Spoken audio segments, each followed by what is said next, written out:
Hello. In this video, I will tell you the creepy story of Crescent Hotel. Let's go. Hotels, like any other place, may have a story, and perhaps the most famous stories that revolve around hotels that are famous for stories are novels, most of which revolve around jinns, ghosts, and red-handed operations.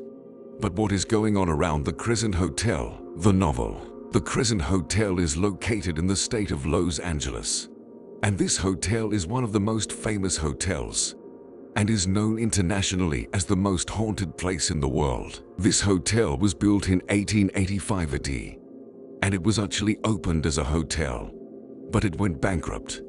Then it opened again as a school, and then it was offered for sale.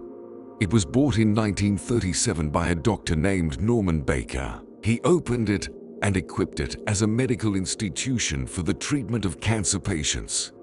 But it is interesting that Norman was not a doctor and did not know anything about the medical profession, from the disease at all, without any surgery or painful treatment. The truth is that no one entered this place, except for a lifeless body, and therefore there was a huge basement under the place, in which the bodies were placed.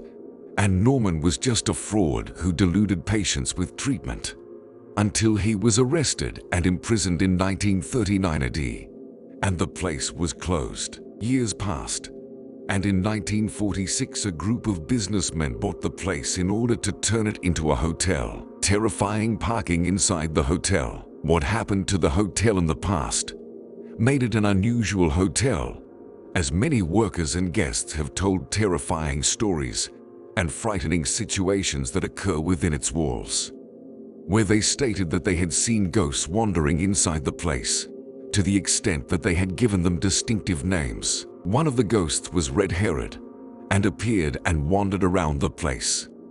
It was said that he was one of the workers who built the place, but his balance was disturbed one day and he fell and was killed on the spot. And this ghost was always moving, causing many electrical failures and the occurrence of electrical short circuits, and he was making sounds of birds of prey.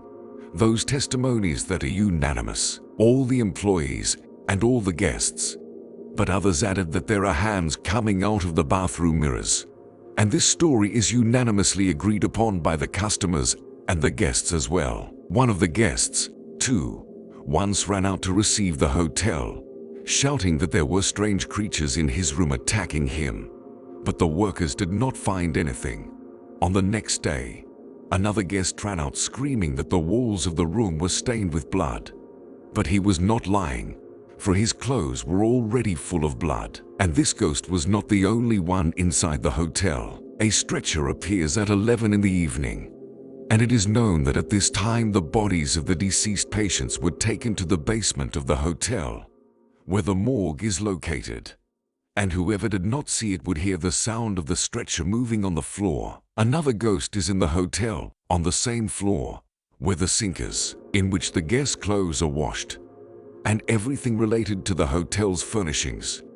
But the workers only lasted for several days only, and at night the electric washing machines work on their own, without anyone running them. He asked the maintenance workers to solve the matter, but to no avail. Also 419 inside the same hotel, many guests and workers indicated the presence of the ghost of a woman in that room called Viadora, an elderly woman showing symptoms of illness and emaciation. And when one of them entered the room, she used to say that, "I am Viadora, I have cancer, and I will recover from it."